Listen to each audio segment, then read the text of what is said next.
most sorry. Yeah, so I wrote down a few questions, but I didn't know really how to use it or what to do.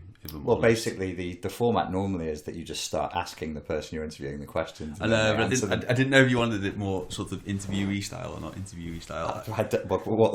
You're presenting it as though you have a whole array of styles. I don't know whether you want, a young Jeremy Paxman in his prime. Do you want Jon Snow when he's a bit bored and he's on it? Well, I just want. You just say the words, make them come out of your face, and then I'll say words, and they'll come out of my face. Okay, so I was obviously. Jesus Christ! Is there going to be more preamble now? It is going to be a lot of preamble, but I don't really understand what NPD is. Okay, is that your first question? It is, because I was actually reading it and I was thinking, people I think are narcissists. There's loads of them, there seems to be loads of them, but I don't know if they're actually narcissists. So I've got Julian Assange, I think he's probably a narcissist. Okay. There's Donald Trump, I think he's probably a narcissist. There's the girl we were discussing the other week who's doing that stupid TED talk with the guy from Australia that raped her. I think she's probably a narcissist, but I don't know. Right, okay. I think that probably... In some sense, Putin's a narcissist, but I think he thinks he's doing great for Russia. Okay. So is that a narcissist? I don't really know. Okay, so you started with a huge question. Well, there's the layman's term, which is like entered into the like modern culture, which is to just call somebody a narcissist and just go, oh, I don't like that person, so they're a narcissist. Yeah. And that doesn't really mean that much. And then you have NPD. Now, without giving a bloody history lesson on personality disorders and all of, where this comes from and how they diagnose it, the way that I work is from the Diagnostic and Statistical Manual, which is published by the American Psychiatric Association. It's not the be-all and end-all. There are other manuals that do it differently. There are other establishments that diagnose these things differently, but that's what I work from. And narcissistic personality disorder is a personality disorder that they put into different clusters, A, B, and C, and this goes into cluster B. A personality disorder is where the personality is not functioning properly, and the problem is permanent, pervasive, and personal. So it's observable in multiple situations over time, and the way it's structured is that the personality itself is kind of breaking down. In the cluster B personality disorder, it tends to be abusive or exploitative, and it has dramatic effects and unpleasant effects on the people around them. So this is where I start getting a bit... And interrupt me at any time. Sorry, this is where I start not understanding. I watched a few of your videos yesterday as well, and this is what this is where you start. This is right here, right now. Because you said that, I think you said a similar sort of thing a few times, is someone's personality is breaking down. Yeah. And I don't know what that means. Okay, so good. It's a good question, and like... when your head is stuck in a subject, one of the big mistakes everybody makes when their head is stuck in they just assume everybody knows the same stuff. So what does it mean when a personality is breaking down? So the books have been written about what personality is and isn't. Persona comes from is a Greek word, and it means mask, ironically enough, and it was a type of Greek mask that they would use for plays, and inside the mask was a sort of a primitive ancient speaker, a tube. So they would speak through the mask, but they wouldn't speak as normal humans do and go, hello, Will, how are you? Yeah. They'd be like, and now I'm delivering the lines of the play. So you've got this inbuilt, oh, you like that? That tickled you. You've got this inbuilt idea that actually the personality is something that is fake, it's unnatural, and it's instilled upon you on society so that you can repeat your lines so that you can fulfill a role in the play. Yeah, Okay, so that in itself is a little bit of a rebellious idea, and within the field of psychoanalysis we have friends like Zizek, who you introduced me to, who they follow a different sort of school, a different line of thinking that's a bit naughty and a bit rebellious, that says all of this is a social construct. There's no such thing really as insanity without analysing the economic and cultural and social background of the society that is deeming somebody to be insane. Yeah, that makes sense to me. Yeah, that's clear enough, isn't it? So you asked, where's the personality starts breaking down? What does that mean? Well, it means whatever the clinician thinks it means. It means whatever we decide it means. It's unfortunately psychology and psychiatry, while they try to be scientific and follow a scientific method, I can't draw your blood and test for, lymphocyte responses and there's no okay. there is no biological test for mental health issues. Yeah. So it becomes like we're in a debate. Okay. We're actually in the middle of an ongoing debate. There's nothing finite called narcissistic personality disorder.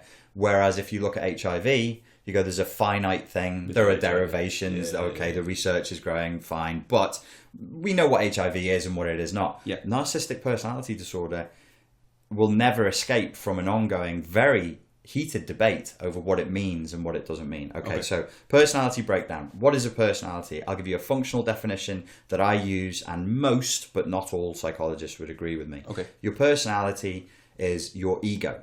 And I don't mean your ego as in like a sense of pride or a sense of being super egoic. And you don't mean sort of Freudian? I do mean Freudian. Oh, right, okay. I do mean Freudian. Okay. I mean the system of boundaries and filters and checks and balances that allows you to process the difference between the outside world and the internal world. Yeah, okay. And that's your ego. That's the gatekeeper. So that starts to break down. And I think that's the best. When you're looking at narcissistic personality disorder, it's good to have that view of personality. So the matrix of your mind and your emotions and your sense of self that functions as a gatekeeper between the outside world and the inside world. Mm-hmm. That starts to break. And this is true in all personality disorders. Yeah. So what that tends to mean, I think in all of them, is that bits of the inside world spill out into the outside world. Okay. And bits of the outside world start to spill in. Yeah. So the gatekeeper, the ego, is broken. The personality is not functioning as it should. Yeah. So your feelings are your feelings. If I start feeling your feelings as though they are my feelings, this in a clinical setting would be deemed insane. It would be non-sane. Sane, Latin word, it means healthy, it means whole, it means sort of unbroken, complete, no breaks in it. Yeah. So it's unsane, it's unhealthy for me to feel your feelings. Similarly, if I feel a negative emotion and I play a game with myself where I hallucinate that it's actually you that's feeling that emotion because I don't want to feel it, again, that's insane. So it's like a break in between the two worlds, the external and the internal world. Yeah, no, because whatever you give off, I have to understand and be able to interpret and be able to know what you mean by what you're giving off. Okay, so I understand that. You understand that. Yeah. So the break in the personality is that's now not working anymore. Right, okay. So you asked about narcissistic personality disorder. Go on, you're going to ask a question then. Yeah, because the thing I suppose as well that is, I don't know if it's pertinent, but seems to make sense to me is that the people I mess with, as I said, your Julian Assanges, your Trumps, whatever, they might be narcissists, but might not be narcissists. Yeah. But when you're talking about someone who's in a relationship with a narcissist, who's quite easily and openly can hide who they are in front of family and friends, so you think they're quite a normal person, what you're getting back from you quite understand. Are you talking about an example? No. To you right now? It's you putting it into my head now, actually, which I didn't think about before. Yes, you've lived that recently. Yeah. So it just seems so difficult to understand because they're not healthy, but they're not making someone up. They're pushing their whatever onto someone else to make them unhealthy as well, and then they think it's normal, and then the person who's doing it to them thinks it's normal because that's who they are. But the other person who's having this inflicted on them knows it's not normal, but doesn't know how to get away from it. Yeah. There's a couple of assumptions there that are kind of true, but don't really. They kind of break down. So narcissistic personality disorder, because you've asked the question, I have to fulfill people, or they'll go, well, you didn't give us a fucking answer. God damn it. Narcissistic personality disorder means it comes from the Greek myth of Narcissus, a guy who fell in love with his own. He didn't fall in love with himself. He fell in love with the image of his own reflection. Yeah. And then got stuck there. Yeah. And that he got stuck in that space. So that's Narcissus. He's in love with not with himself, but with his image of himself. Yeah. Sam Vaknin, who wrote the book Narcissism Revisited, Malignant Self-Love, he is constantly talking about how it's a malignant type of self-love. It's not a healthy self-love. It's a malignant self-love that is kind of rooted in death. Something inside of you has died, and now it's rotting. It's a corpse. I'm talking at the emotional, psychological level, and you're living with that stink. That's the malignancy. Okay. So, how does this happen? Usually the child will be raised in an extremely abusive and confusing environment where they're stuck between two polarities. One is a polarity in which they're told they're amazing and awesome and wonderful and brilliant, which is totally over the top and totally sugar sweet and totally non-realistic and boundary breaking. And in another reality where they're told that they're a total piece of shit and absolute garbage. Very frequently you'll have an abandoning father, and then an overcompensating mother. The mother feels guilty that she got with such a piece of shit father, so she's sugar sweet with him. This is the case of Russell Brand. Russell Brand is the perfect example of this. If you see the interviews between him and his father is a classic, overt, psychopathic narcissist, total womanizer. When he's on camera with being interviewed with Russell, he shuts Russell down. He's dismissive, he's rude, and he's not a very nice man at all. The mother that Russell is very, very close to is over sweet, over mothering, almost a smothering style. So the child becomes very confused. They're like, I'm a piece of shit, but I'm really good. Obviously, they're going to get addicted to the good feelings, but they only feel good when they're up on a pedestal. They don't know how to feel good in any other sense other than I'm the biggest, I'm the brightest, I'm the bestest, I'm the best thing in the room. Russell Brand's a good example. So he went through a cycle of near killing himself through drugs because of the pain that he experienced because his father just abandoned him and abandoned his mother and treated him like shit. He got through that, and then on the other side of it, he goes, which was a kind of a collapse of the ego. He then starts to find his way back out of that pit through somatic and cerebral narcissism, meaning that he is expressing his narcissism through his body, through having sex. He becomes histrionic, hypersexualized, having sex with multiple partners, and so he's still pleasuring the body as he would have done with drugs. But now he's not going to die, or not immediately. If he dies in 40 years or so from AIDS or syphilis, that'd be a different thing. And then he finds it through fame, and so now he's addicted to fame. He's a self-aware narcissist. He openly says, "I am a narcissist, but I would like to be the people's narcissist." All right. Okay. He's on my mind because I'm angry at him. Why are you angry at him? I went to see him, and I arrived. It was in London, and I arrived 1 minute late. And he had security guards that told me I couldn't go in. And I was like, there is no event on the planet where especially a comedy event where you arrive 1 minute late and you just told you can't come in. Especially in London. Do you know what the transport system is like?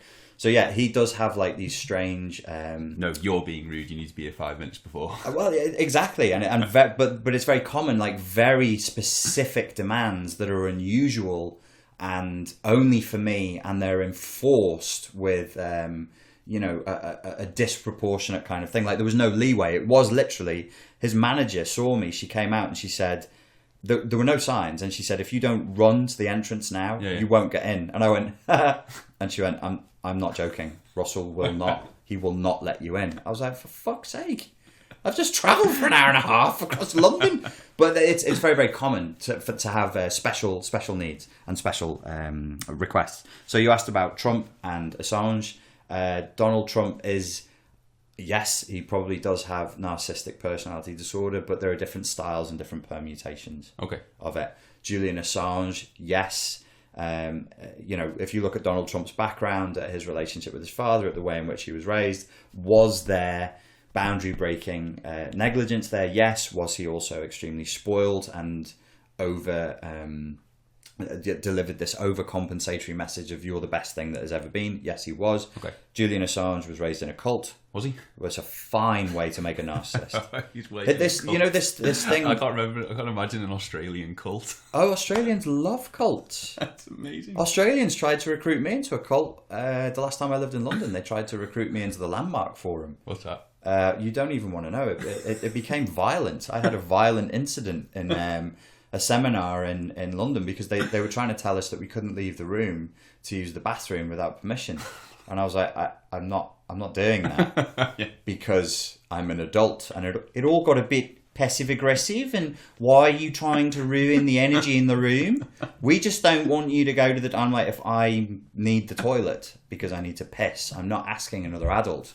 If I can go, I will simply go, I don't think that you understand the way this works. I was like, I don't think you fucking understand the way this works, my Australian friend. It's very, very common. And if you're raised in a cult, or a cult is only overtly what a narcissistic family unit is. All right, okay. So a cult is the overt version of a narcissistic family unit. Yeah, Julian dyes his hair to this day the way that he was forced to dye his hair as a child. Shit, right, That white blonde... Can we swear as well? That's the other thing I was just... Well, it's your podcast. Yeah. You can fucking swear as much as you fucking like. If it's yours, Will, you can do what you want with it. Can we swear? What are you asking me for? Am I the superego just here? Just head like, are we allowed to swear? Superego injunction not to swear. So yeah, the other example that you gave that we should probably close the loop on is the lady giving the TED talk. Was she Australian? I want to say that or South African. She was either Australian or South African. Neither of us can remember the names. I'm sure the TED talk is her. He was an Australian. She's European, actually. Sorry. Okay. Rapist. The rapist. Did it take place in Australia? No. No, I can't remember. I just remember seeing a bit of a TED talk because there was so much hype about it, and then thinking. Well, let's be kind to people who have no flipping clue what we're talking about. The basis of this story is a woman is running a TED talk with somebody who raped her. Yeah. And people would need to research this for themselves. But it did look an awful lot like an endeavour in garnering narcissistic supply. You asked earlier, what is narcissistic personality disorder? Yeah. It's very hard to describe what it is in a short podcast, but the whole disorder focuses around gathering as much narcissistic supply as possible. Narcissistic supply is basically attention and validation. Yeah. You turn the child into an attention and validation junkie. Did I give enough info there? Yeah, I do understand. I slightly understand, but again, I think if you're going back to someone's personality breaking down, what I'm trying to think of when I think of someone's personality breaking down, you kind of think of as an illness. So someone has broken an arm and their body is broken. Is it the word break that is confusing you? I think here? it is. That's what's confusing me. Right. Okay. Well, and I think it's normal for people to confuse. Like if you say illness, like if I say mental illness, that comes with a certain connotation as well. Yeah. There is a debate about what the level of control people with narcissistic personality disorder have, and one of the criticisms that's leveled at people like me is that I shouldn't be demonizing people who are just the victims of a mental illness the same way people develop schizophrenia or something else. My defense to that is that we know that people with all the cluster B personality disorders, narcissism, psychopathy, borderline and histrionic, do have a level of control, but they choose not to exert it. One of the things that is missing from psychology, and it's one of the major criticisms that the right is making of the left at the moment, is a lack of morality. We've all gone into this postmodern like moral relativism, like morality is not, your morality is different to my morality, and psychology suffers from that as well, and it is very, very shy about condemning another person's actions as evil, but I'm not shy about that. I think that it is evil. The effect, it kills people. Narcissistic personality disorder literally tortures and kills people, and that they do, we know that they have the capacity to control it, but they make a moral decision not to. Right. Okay. So I think it's what you were saying before, that when they're completing an action or when they're in a situation, are we saying they've probably already visualized it and thought about this before? So they're playing out something that they've already recorded in their brain, and they're trying to get the same reaction that they want, or trying to get the reaction that they thought they were going to get. So this is a wonderfully naive question. A wonderfully naive question. I love it. I will tell you why. No, listen. Plastic penises. I make a dildo. This is not funny to people who don't know Zizek, is it? They'll be like, "What the fuck?" It is a fantastically naive question, and it's I'll tell you why. Because a lot of people ask me these kinds of questions when it comes in psychology, and the fantasy basis of that question is that humans are conscious individuals and we make a decision. You say, I want a cup of tea, and then you go and make a cup of tea, and then you drink it, and that's that. Yeah. The reality is that most of us are stuck somewhere between conscious and unconscious action 95% of the time. Yeah. You know, we very rarely act fully consciously. Now, so the next question will be, but you said they're making a conscious decision. Okay, so where do we go with this? My question would be, where do we go with this? Are we going to absolve Saddam Hussein? Are we going to absolve Hitler? Are we going to absolve Mr. Manson and every serial killer because some of the decisions that they make come from their unconscious. You know, from my unconscious impulse is, to be completely gross for a minute, to kidnap people and torture them to death. When they really annoy you. Yeah, when they're really annoying me. Now, I want to do that on one level, but of course I don't do that. And to say that something is unconscious is not an excuse, because we're not animals. Yeah. My unconscious impulse walking down the street looking at beautiful women might be to do all kinds of things, but I'm not an animal, so I don't do that. I don't like, hello sir, your wife is very beautiful, would you mind if I just quickly, there we go, splendid, have a good day to you both, carry on about your business. You can't just carry on if you sit for it. You can't say this is an unconscious impulse and therefore it's all okay. So it's not, things are not conscious and unconscious. They're usually somewhere in between the two. But yes, sometimes a narcissist will visualize a plan, play it out, and then make that happen. Yes. So that's what they do in one-on-one or in parties. Or that's the other thing as well, is I was thinking, does a narcissist enjoy going to a party? That's a weird question. Because to me, a narcissist is that they, again, probably misunderstanding, but they want a lot of attention. Yeah. So they'll do anything to get the attention. So whether it be go to a party and tell the person who's holding a party, which is a dreadful party, I hate it, make a big scene. Yeah. So they get loads of attention. Yeah. Or they can do it the opposite way, because they're the funniest, nicest, best person there. And they love being at a party. Yeah. So either way, they like being at a party. But Yeah. is it really like a thing they like to do? Well, And I say they, but I don't really know if it's a they thing either. Well, it doesn't. It's not that simple, unfortunately. But you have identified a key point to this, which is that there are different strategies within narcissism. Some people have taken the different strategies that narcissistic personality disorder uses, and they've made the mistake of turning that into different subdivisions of the personality disorder. Okay. So we have a thing that is called an overt or classical narcissist and a covert or vulnerable narcissist. Yeah. So the overt narcissist might turn up and start breakdancing in the middle of the dance floor and going, "Woo, hey everybody, yeah," and take their shirt off and start swirling it around their head, and get a lot of attention and validation that way.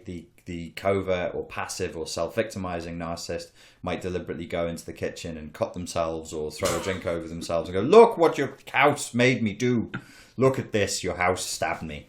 I'm the victim here," and start crying. So I've heard stories of both, and they're just two different strategies. The key is supply. So whenever people say to me, "Will a narcissist XYZ?" I'm like, always look for the supply. If I can walk into the room and get my narcissistic supply by being funny or being gregarious or being the most popular guy there, that's what I'm going to do.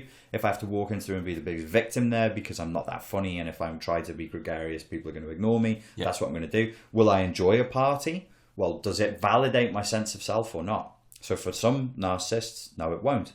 For others, it would. Depends on who's at the party. But if someone does do either, that doesn't necessarily mean they're a narcissist as well. It doesn't, but what we would call that, because that's a strategy to gain something, depending on how exploitative and abusive it is, we could call that a narcissistic strategy. So even people who are quote-unquote neurotypical can engage in narcissistic strategies. Right, okay. So when it's in a couple situation and it's one-on-one, are they looking for power, or are they just looking to gain something back from that person? It really depends on the narcissist, and it depends on the strategies that they've developed. This is narcissistic personality disorder is a survival strategy that was developed in a highly hostile childhood environment. Okay. And so it's playing out over time. So many of the things are unconscious, some of them are conscious. What are they looking for? If you have a highly somatic narcissist, it could just be sex. If it's a different type of narcissist, they might be there for money, they might be there for validation, they might be trying to fuck their way through to somebody else or to a different position or a different status. They might have nothing on for the next 6 months and nowhere to stay, and they don't want to stay, they don't want to move back in with their parents. They know that I've heard a story of this recently, they know they're going to move back to South America within 6 months' time, and they just need a girl, a woman to look after them. So they just shack up with a lonely woman, fill her head with a load of nonsense. She's got a nice car from a divorce settlement and a nice pad and a jacuzzi, He doesn't want to pay rent. Yeah, he has to have sex with her once a week, but he's going to do that that's how he pays his rent. And that happens. That's very, very common. So you've got to look at what's the gain. Yeah. The key point is they're looking for supply, they're looking to gain, and whatever seems to be going on is not what is going on. So that guy in that scenario is going to be like, oh, baby, nobody has ever made me feel the way... I don't know what accent I'm doing now. Very careful. It did seem a little Boys in the Hood. Boys in the Hood? What Boys in the Hood film are you watching? Oh, baby, I really love you. Which, I don't think that's Boys in the Hood. I better go back and watch that film again. If he says to her, I really love you, nobody's ever made me feel this way. Yes, you are 20 years older than me, but don't be insecure. I think you're beautiful. I don't understand why your husband left you. Just this is called love bombing. I love you. We have something special. I'm here for you. And then he figures out this woman's vulnerabilities. Say she's I've had clients say that she's 55, he's 35, and he's very good looking. Yeah. But a bum. I mean, he's never worked a day in his life, and he's transient. He can't stay in the country in which you're in, and he's from a different culture. Frequently, narcissistically abusive relationships take place from people with different cultures and different ethnic backgrounds. Right, okay. Especially when the language they learnt at birth is different. Don't ask me why, because I don't have a good answer for you yet, and I've been looking for one for a long time. Excellent, right? Okay. I never really talk about next this. time. I never really talk about it on the YouTube channel because I'm a bit scared that people are going to jump up and down and be like, "This is racism," and I'm like, "Not my fault." Just what you found. It's just what I found. People from different races, honestly, it must be 99% of my client base. They're talking about somebody who's from a different racial, ethnic, cultural, linguistic background. Right, who's narcissistically abusive. So this is the terrible thing. This 35-year-old guy that I've made up and this 55-year-old woman, he knows what her vulnerabilities are. He knows that she feels like she's too old and she'll never find love again. She knows that she feels insecure about herself because her husband left her for a younger woman. Yeah. And he knows that when he leaves her, he's going to break her heart. Yeah. And he does it anyway rather than pay rent for 6 months. He's going to ruin her fucking life for 6 months' rent. And that's when we say, can somebody be vain and be a narcissist? No, I know loads of vain people who are totally harmless and completely innocuous. They'd never make a moral decision like that. Right. They've made shitty moral decisions, I know, because I've hung out with them. Yeah. But they're not going to ruin somebody's life because it's convenient. But these cluster Bs, they will do that, and they'll walk away and they'll tell themselves a story in which they're blameless. And they're completely happy. Totally. So when are they unhappy? They're unhappy when you ask a question about a narcissist, always ask about the supply. When are they unhappy? When they're not receiving supply. When they receive a lot of supply, they go into narcissistic elation. When they receive a limited supply, it's narcissistic depletion, and they can become depressed. And people didn't realize this for years. They were like, the person I'm with is really depressed and really emotionally vulnerable. Everything I read about overt narcissism makes them sound like cheerful, happy-go-lucky psychopaths. Yeah. It's like, no, they work. They cheerful psychopaths. You just have to chop off somebody's arms. Really cheerful psychopaths. There's another Boys in the Hood accent for you. Yeah, no, I can't remember a single scene from Boys in the Hood. I think I'm getting confused with Friday. Boys in the Hood was the serious film, wasn't it? Boys in the Hood is not the funny one. You know what? I might actually be thinking of Training Day. Oh, good Lord. Well, there's no way. Oh, yes, you are thinking of Training Day. Yeah, now the accent makes sense. Yeah. You're thinking of Training Day. Now the accent. Yes, okay. Yeah. That makes more sense. Yeah. No, they can get very, very depressed. They can get very, very low. So, okay. So why don't they then just go and find a new relationship then that they get the supply from? They will do, if they can. So they're lazy as well. No, well, so some narcissists are extremely hardworking. Some have the capacity to plan years in advance, and some don't. So here's a good one for you, right? So we talk about covert and overt narcissists. The classic narcissist can go out and get what they want. So my definition worked like this: if the classic narcissist, the overt narcissist, thinks that they're amazing, and the world agrees with them. So you get like a really successful guy or a really, really good-looking girl. They think they're awesome, and the world owes them a favor. And the world says, you know what? Yeah. You are owed a favour because you're really pretty, you're really rich, you're a really good singer, whatever it is, fine. So that's an overt narcissist. The covert narcissist thinks that they're amazing and is super entitled, but the world doesn't agree with them. But the thing that links with both of them together is they make decisions where they don't know or they don't care what effect it has on another person. They know what effect it has, but they don't care. Yeah, okay. There was a myth running around for years that the narcissist lacked empathy, but that's simply not true. They do have empathy. They know that they're causing pain, and they know exactly how to cause pain. They just don't give a shit. They don't care. Right. Okay. Because of the entitlement. Right. Like, narcissistic personality disorder is a person who is living their whole life in a daydream. They never come out with a daydream. So you have a daydream where you're an amazing footballer or an MMA champion. Yeah. And you imagine being interviewed by Joe Rogan. Yeah. And you're going, oh, Joe, this is really cool. And Dana White goes, here's $2 million quid. But, I mean, the $2 million quid just sounds brilliant, doesn't it? It sounds amazing. Yeah, and you get to stroke Joe's head. Yeah, and then the endorphins start releasing. And the endorphins start releasing, and you're having a great time. Yeah. It's like a sort of ego masturbatory experience, and you're feeling good. You've managed to pump yourself up. You've given yourself supply, and then you finish your coffee and go to work. And go back to being a normal person. These people are trapped in a never-ending daydream of their own awesomeness.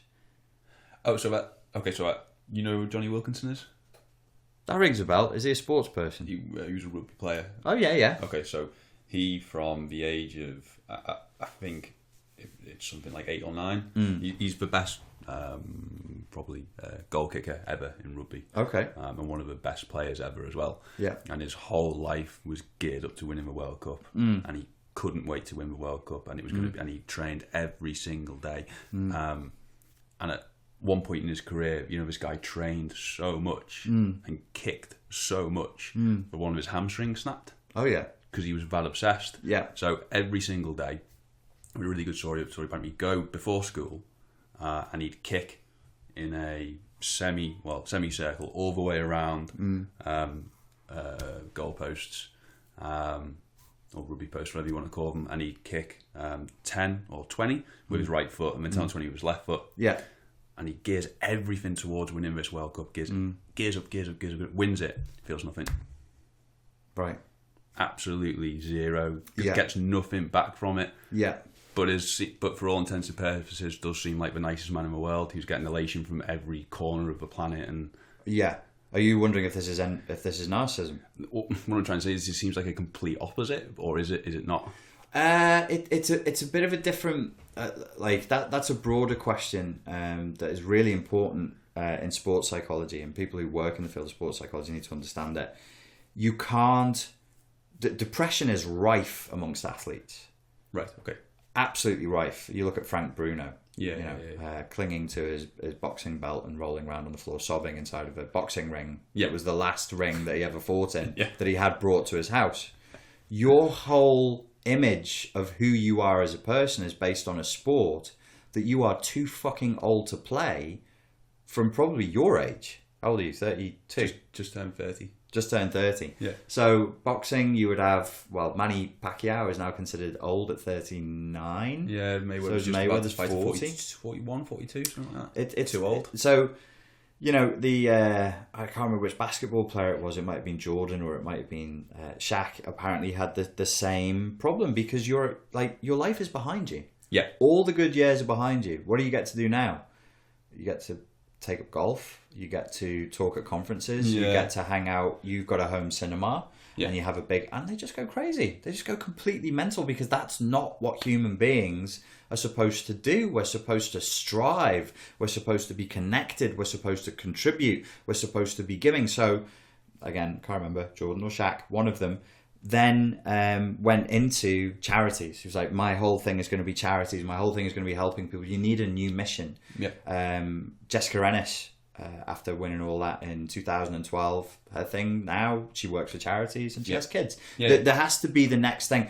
It can never, ever be as good as your fantasy is. So when you were asking me about America and you're saying, oh, we should go out in Los Angeles, oh, we should do this, we should do that. Yeah. That's why I said to you, you've got to remember, nothing is ever that great. No. In reality. I've been to the Viper rooms. It was all right. I got lucky that night. We saw that that band Steel Panther. Oh yeah, it would have been funny. Yeah. Which was cool. When nobody knew them. They were just up and coming, and we were like, "What the hell is this?" Oh. We happened to catch. So on that occasion, the Viper Rooms actually was better than we imagined it would be in reality. But usually, I mean, you've already been to America, haven't you? Yeah. We did the New York to LA across the Canadian border, and then down the West Coast. So you walked Hollywood. Yeah, it was awful. And horrible it's a place. shithole. It's a shithole. Yeah, horrible place. Absolutely awful place. Yeah. But so our fantasy of what a thing can never be. It can't be matched in reality because the human being's capacity for imagination is so great and so strong. So had I been working with Jonny Wilkinson at that time, yeah. And as we were getting into 6 months and 3 months and 2 months before the World Cup, I'd be like, and then what's the next thing? And what's the next thing that we're looking forward to? Because otherwise it's just like, it's over. It's death. I just did everything my life is about. Yeah. I should be dead. And honestly, it's really dangerous because I think this plays into our genetics. Because like at age, I'm 39. Yeah. Imagine in ancient times. And ancient times is what we've predominantly lived in. Yep. Is ancient times. All of this new stuff and medicine and planes flying is a blip in our human timeline. Yeah. I should be dead. I should be dead or very nearly dead. And so you like that's there is I think there is a biological and psychological clock. I'm thinking of some crazy thing. I know you're thinking of this crazy thing I was reading on the internet about 6 months ago. Where there's this group. It's obviously completely pop science. Yeah. But they've been reading. You read something on the internet. This is going to be fucking I think it's great. quite good. They've been reading from their readings of the New Testament. Okay. And I'm trying to. I love where this is going. Does it involve aliens? No, it doesn't. I'm trying to work out timelines. Yeah. They're saying that Moses must have been alive for at least 250 years. Right. Trying to work out how far he moved, how long it would have taken to move that far, where he was. And I'm just obviously taking the New Testament as literal, so he was here and was here and was here and was here and was here and was here. Like, so, we might not have all been, you might not necessarily be meant to have been dead at 40. Yeah, maybe. I mean, there is, obviously there's outright stories in the Old Testament of people living to over the age of 600. Is it? Yeah. All right, okay. Yeah, it's quite common not in the New Testament. The New Testament was a bit more sensible. You got to remember they're two totally. Well, the New Testament isn't one book. The Old Testament is a series of books that was written 1,500 years earlier than the New Testament. Right. Okay. And it's actually from a different religious background. It's actually a total Judaism. What are you saying? Yeah, it's well, they weren't Jews then. They weren't Jews. They were actually I think they were called the Canaanites. Right. So they were polytheists. Right, so in your Old Testament Bible, where it says God, in the original translation it was gods. Right. So there's a lot of references in the Old Testament that are actually it's Elohim, which means the Lord's. It doesn't mean the God. Yeah, it gets real crazy. It gets real, and there was the story of the Nephilim, the angels who found the daughters of men fair, and they knew them, meaning they bred with them, and they produced a race of beings who were called giants, who would live for 650, 800 years, and they were called the Nephilim. Do you not know this? No, it sounds like a fairy tale now. It does. Well, Jesus, if I give you the Bible in other words, the whole thing sounds like a fairy tale. It's a crazy story. It's a crazy story. It's probably too much for the first podcast, but there's loads of people living past where we would nowadays. Yeah, but I mean, to say going back, I suppose if you're only going to go back 80 years, I don't even know what the average life expectancy was. So if your brain's saying you've completed what you've worked to do, Jonny Wilkinson again. You've hit 32. I didn't actually finish that. Yeah. What I was alluding to was that actually we can live in certain archetypes, and if you're a warrior archetype or a soldier archetype, no, you're not supposed to live that long. And if you're kicking a ball to go through a post for 2 hours every day, then your brain and your body and your genetics are going to align to that and go, oh, we're a soldier. Yeah. So we're supposed to have big guys. Yeah, they're big muscly guys. Yeah. So now I'm going to become aggressive. I'm going to grow muscle. And I'm going to fight, and I'm going to win, and I'm going to have loads of sex, and have loads of wives and loads of kids to get this good DNA out, and I'm going to fucking die in battle. Yeah. And if I don't, I'm really depressed as shit. Yeah, well, actually... That's a theory. There's no basis now you for say that, obviously, it's not... it's pop culture again, and it's probably nothing, but if you watch that TV show Vikings, the older guys in the TV show who haven't been able to die in battle are portrayed as really, really depressed. Yeah, no, they would have been. They would have been. I don't know if someone behind that's actually looked into it. And No, they have. Yeah, no. We know a lot about the Vikings. It's not like we know a lot about a lot of ancient cultures. The Spartans were the same way. There's no real reason for a grey-bearded Spartan. Like people, it was a very shame-based culture. They would children would sing songs about you and throw mud at you in the streets if you were still living past a certain age. But that's why when they recruited for the Battle of Thermopylae, the 300, it wasn't hard to find through all those three. That was a suicide mission. Yeah, and they knew they were going to die. Right. But they would have been like, Jesus, just let me die, because I'm being henpecked by my wife to die. Yeah. My mum wants me to die. It was a death cult. The whole culture was based on death in battle. Please don't let me, keep going until I'm an old man and I get gout and I can't run into I can't swing a sword anymore, because then I'll die. I'm useless. I'll die without honor. So going back to sport, they're useless. Yeah, useless. And your youth is gone. Now what are you, you plonker? Because there's no archetype in that culture for that. The Greeks had it, which was you could become a philosopher, you could become a teacher, you could become a senator, which is why the Spartans were different to Greek culture. It was a split from Greek culture, and the Greeks saw the Spartans as a kind of perversion. They saw it as it's hard to draw a comparison, but it would be like using steroids in modern sport. The Greeks believed that when you go into battle, you shouldn't be overtraining for it. You should rely on your virtues. You should rely on your bravery. You should rely on your just innate manliness. Yeah. And they saw what the Spartans doing with their breeding program and the eugenics, which was letting the weak die, and organising the breeding. They were like, this is fake. This is, what do we call it now? Genetic... manipulation? Something like that? It's called genetic manipulation, but what are these bananas that you've got in your kitchen? They're genetically modified. Oh, okay. It's genetic modification. Okay. And they were like, you creeps. That's unnatural training all day, you fucking weirdos. A real man just sits around and grows a belly and then picks up a sword when he needs to. So yeah, there could be something to that, possibly. But that's the thing with the New Testament and Moses. Yeah, no, I think a few people have theorized that before. Freud wrote a book about Moses and who he had to have been. I just love it when people throw stuff out there and it's quite interesting to read, and you think, oh, well, I can see where you're trying to get it from, and you're thinking, I'm not actually smart enough to pick a million holes in it, but I can at least pick 5 or 6 straight off of that. Based on what Moses alleged to have done in the time that he should have been a very, very old man. The Freud, after snorting a few lines of coke, or maybe they injected coke in Freud's day, but he loved a line. He loved a bit of cocaine. He decided that Moses was actually Pharaoh Akhenaten. Have you ever heard of Pharaoh Akhenaten? No. Pharaoh Akhenaten was a really cool character from history. He was the first recorded monotheist. He said, right, we're not going to have any more priests. Okay. He was like a precursor to Christianity. Right. Precursor to Abrahamic monotheism, I should say, not Christianity. We're not going to have any more priests. Okay. God is the Son. And God is the Son. S-U-N. Who is Amen-Ra, who we still mention in our hymns. Amen. All right. Really? Well, okay. And the Christians keep saying, that means let it be so. And I'm like, come on. It's blatantly sun worship. You're a bunch of fucking sun worshipping perverts. There was uproar because they're like, we have all these gods and we love them. We love all our gods and we love our priests. And he was like, nope, no more gods. Yeah. Just one God. Yeah. And I'm his representative on earth. So he was also the first person to say, I am the Son of God. Okay. So you have to have pictures of me in your house, not all these other little gods and all the priests and everything. He got rid of that. Yeah. Okay. So he had his own idea. Now Freud heard that story and he was like, oh, this is where the Moses story comes from. And then he put together the story. He put together a book all about how Moses is actually Akhenaten. Yeah, that's what most scholars do when they read that. They're like, really, Freud? Why don't you have another line?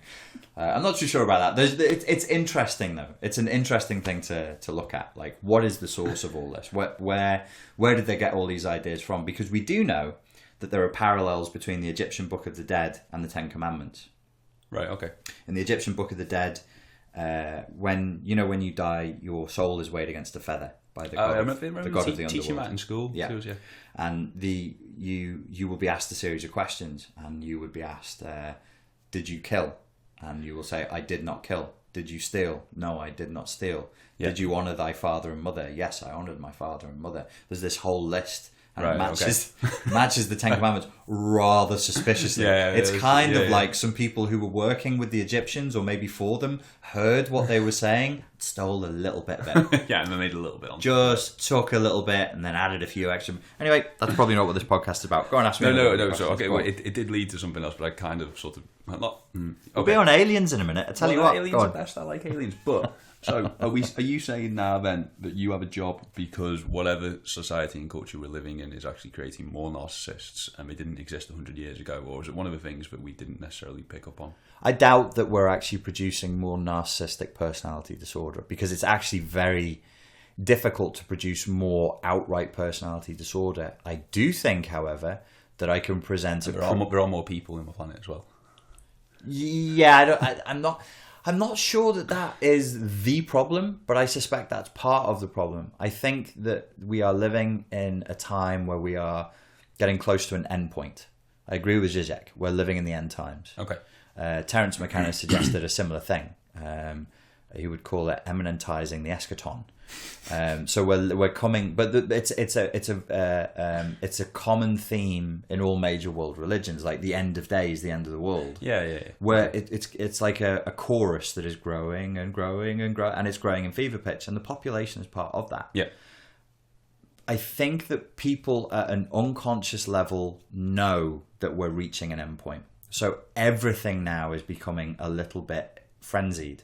One of the things that you'll see with personality disorders, especially in the cluster B, is emotional dysregulation. Well, emotional dysregulation is very, very common now.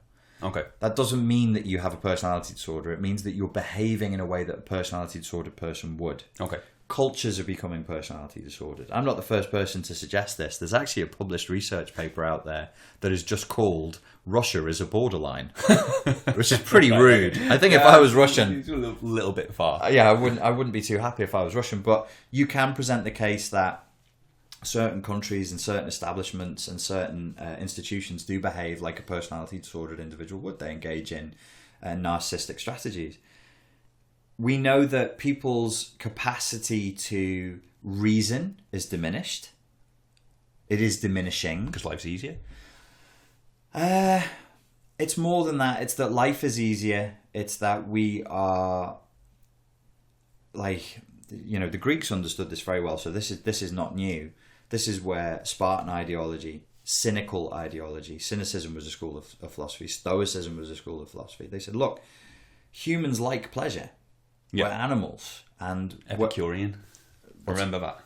Epicurus. What did he say? We just your whole life is there's nothing afterwards. Just have fun. Is that what he said? Just take as many drugs, drink as much, have as much sex, do everything. So hedonism. Have fun. That's Epicureanism, is it? So pure hedonism. Well, that's what we live in. We live in a hedonistic time that is the opposite of a Spartan, cynic, or Stoic mindset, which said if we fall prey to our base impulses, we're going to have problems. And right now we're falling prey to our base impulses. It's partly because of the particular manifestation of consumer capitalism that we live under. It's partly because of what people are rewarded for doing. Humans are simple entities. We're very Pavlovian in that way. If you reward a person for doing something and punish them for doing something else, they're going to do the thing that you reward them for. Yeah.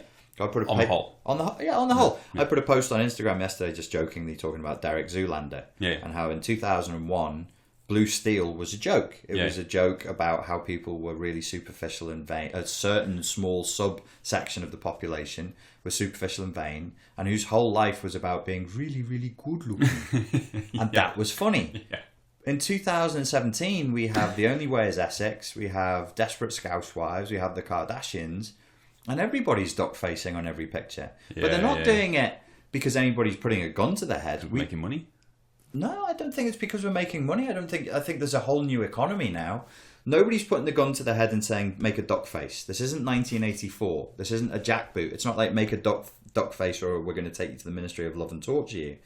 It's make a duck face and you will be paid in attention. You will be paid in narcissistic supply. Okay. That comes through in the form of likes. Yep. And people are literally dying for likes.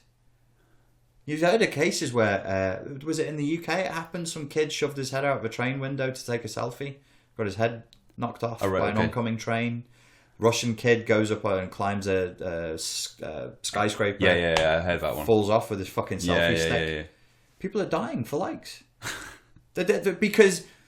But it's addictive, and it's not their. I'm not saying it's their fault. I'm not saying that therefore it's this Spartan mindset of they should all be left outside to die because they're weak-willed.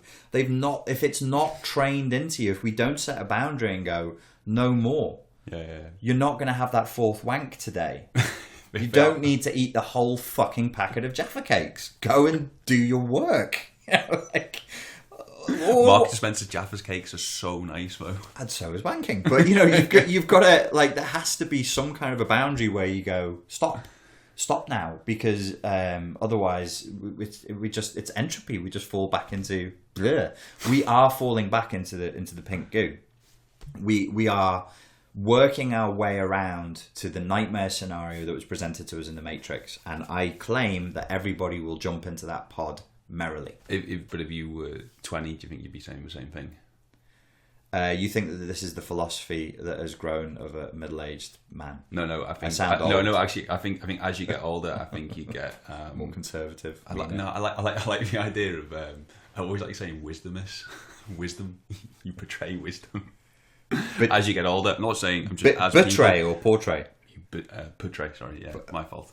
Are you saying poor or poor people? What are you saying? Portray wisdom. Yeah. As people, I think what annoys me, and what really annoys me is when I look at young people complain that they're not, and I describe myself still as a young person. Well, you're a millennial. But they're not being. They've got no voice in, I don't know, the Commons or Parliament, or if you're in America, wherever you know. Yeah. But to me, everyone I've met who is older, I don't like to say smarter, but they've got more experience, and they look at the world in a different way, and they're probably doing what they think is right, and probably what they think is right, born out of experience, is more right than what we're doing, and in a lot of sense. I mean, one thing I always listen to is when someone says to me, I hugely regret not doing that. I always try and key in and actually see what the next line is. When somebody old says, I regret not doing something. Yeah. So what I'm trying to say to you is, I'm not saying it's because you're a middle-aged man and getting older, but if you were 20, would you be saying the same thing, or the world's ending? Would you be analysing it in the same way? Yeah, you wouldn't. When I was 20, you would have been 10. You're 9 years younger than me. No, I was an intense 20-year-old. I was into what the Bible was really about, deconstructing it, so that I could go back to my teachers and go, do you know how many different fucking languages this thing is written in? Do you know that it's not one book, that it's a series of testimonies and diary entries, and clearly some of the people were on acid when they wrote some of the, so I took acid quite a lot in my teens. Was doing a lot of Zen meditation. Had I lived in that was me in the 90s, and there was a lot wrong, but we hadn't been at war for 12 years. Yeah, true. And we weren't going to war. I wanted to join the army at that time. Yeah. And most of our duties at that time were peacekeeping. And if you asked anybody, they would have said, well, the system is everything was quite safe. It's working quite well. And we were economically growing, and there was hope. And the way we lived in the 90s made sense. Yeah. Kind of. It was still shitty. There was still the thing in Yugoslavia. Yeah. And we did nothing. Yeah. And even Margaret Thatcher was banging a drum saying, she was out by that time. Yeah. And she was saying, can you please be more compassionate to the people in Bosnia? Yeah. And when Margaret Thatcher is stepping in on the behalf of Muslims, poor Muslims, to say, can you please be nice and help them? She actually said it's within our moral boundary. It's within our physical capacity to do something, and it's within our moral boundary to do something. We must do something. So it's that whole when good men do nothing. Exactly. That's what she was saying, and she was totally ignored. So it's not like everything was rosy and everything was peachy across Europe, but it was pretty good. And so would I have said there was something wrong? God, yeah, I thought the world was in a dreadful state when I was 20 years old. I complained bitterly. We're looking at red brick houses. I would see this red brick and I'd be like, people shouldn't live in them. Yeah. I was pretty crazy when I was 20. Okay. I thought that people should be living in fields, huts, and working properly. I just just out in nature, people were just miserable. I just looked around and I was like, people are clearly not happy. We're not comfy here. We're not in a comfortable place. We're not happy.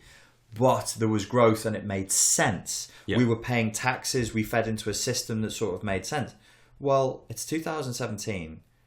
One of the worst economic crashes in human history has occurred. We went to war and then we just didn't stop. Yeah. And nobody talks about it anymore. We're still at war. And we're at war indefinitely. Like, I have friends, who go to war. It's their job. And you say to me, do they get on a plane and fly? I'm like, no, they don't fly on a special British Air Force plane. On a Hercules. They just fucking fly Air Emirates and they go down to Dubai and then they make a change and then, they're in fucking Afghanistan or Iraq. And they come back and they go to the pub and they'll go, I was at war the other day. And, torturing somebody who wouldn't talk. Oh, that's a water boy. And that's the new normal. This was not a possibility when I was 20 years old. Didn't exist. No. And had it been... Had what has happened between 1997 and 2017 happened in 2 years instead of 20, people would be running down the streets naked going, blah, blah, blah, blah, blah, blah, blah. The sky has fallen in. But because it happened kind of slowly, we just kind of went, oh, I suppose that's normal. We torture people. Like, we have a torture dungeon called Guantanamo Bay, and in that place we torture people and we debate... How much do we torture them? Do we pull their fingernails out? No. Do we... Are they in stress positions? Yes, they are. Do we sodomize them? Yes, but we don't enjoy it. We just are not all the way in. Just gently sodomize. And this is what Zizek is saying, is like, I don't want to live in a society where we're debating whether rape is okay. I don't want to live in a society where we're debating how badly do we torture people, because... Remember, you wouldn't have been old enough, but I remember the timeline of going, oh, what happened in Bosnia was awful. It was an atrocity, and people have to go to jail, and they must be punished for that. Well, what do we have now? We have this weird grey area. I take a selfie on Instagram. I go and take a holiday in Egypt. As I'm flying over Egypt, sorry, this happened on the way back from Malaysia. I'm flying over a war zone. I'm flying over Afghanistan. I'm eating a sandwich on a plane. And I look out the window and they go, oh no, we're flying over Afghanistan. And I'm like, well, there's loads of horror and death and rape and torture going on there. Yeah, don't want to go there. Well, I can't see it because I'm at 32,000 feet and I can't hear their screams. So I'm not that bothered and I'm still going to finish my sandwich. Yeah. What the fuck? What? We fly over war zones to go on holiday. Yeah. And that's the new normal. I like when I was in Egypt. I'll never go there again. But every day there were military aircraft flying over, like doing low. And I'm sat there with Russian people and English people, and we're all just like having our holiday, chatting, and people are at war over there. You can point in a direction, and 200 miles over there, Egyptians are dying in fight. It's so no. I wouldn't have been saying it's the end of the world when I was 20 years old, but I didn't think everything was okay. Which is somewhat scary, but it's changed that quickly in 20 years, isn't it? It's changed in strange ways. I mean, bombs do not fall upon us. We haven't, that when in World War II, Liverpool was part of the Blitz, it was hit. So we're not seeing bombs falling in our streets and nobody's likely to invade us. And I think that's part of the problem. My anxiety and my agitation and my concern is, what are people giving their time and their attention to? Just because you can't see it and it's not in your backyard doesn't mean it's not happening. And not only that, but we've managed. But we're more educated. Everyone keeps telling me than we've ever been, and we've got more information than we've ever been. We are. Well, education is a tricky one, and I don't want to open that can of worms here. We are not more educated than we've ever been. That is false. We do have access to more information than we've ever had, but I think our capacity to think is more diminished. So we're not being taught to fight against whatever, or fight for whatever we think is right.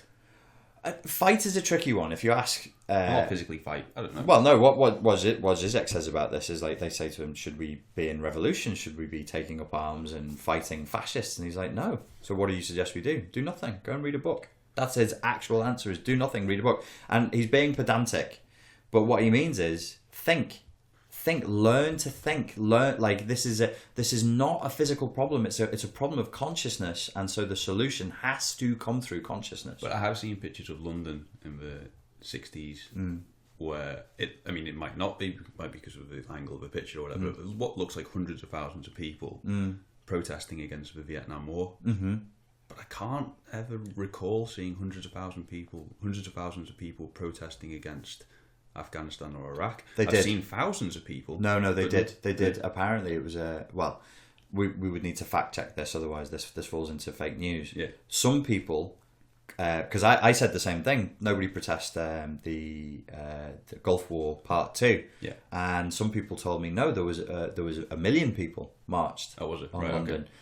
Whether that's actually true or not, I need to state very clearly, I do not know. That needs to be checked. Right, okay. But apparently there was. But I had the same impression as you. Nobody gave a shit. Well, see, this is the thing that And do you know what? Do you know why you got that impression? Why I got the impression it wasn't reported? Well, see, this is what I always think now about the NHS. Everyone I speak to, and obviously, world is a closed circle. Yeah, yeah. We live in a special place. Yeah, but everyone I speak to, whether they're particularly right wing or whether you want to draw a horseshoe and put your political allegiance on there, whatever, draw a grid. But everyone's really annoyed about the NHS potentially going to shit or disappearing. I don't see anyone protesting, and I don't feel like anyone's coming to me to ask just the general public to go on marches, whatever. I don't know if that's a thing anymore. Who should ask you? Who's going to come and ask you? I don't know.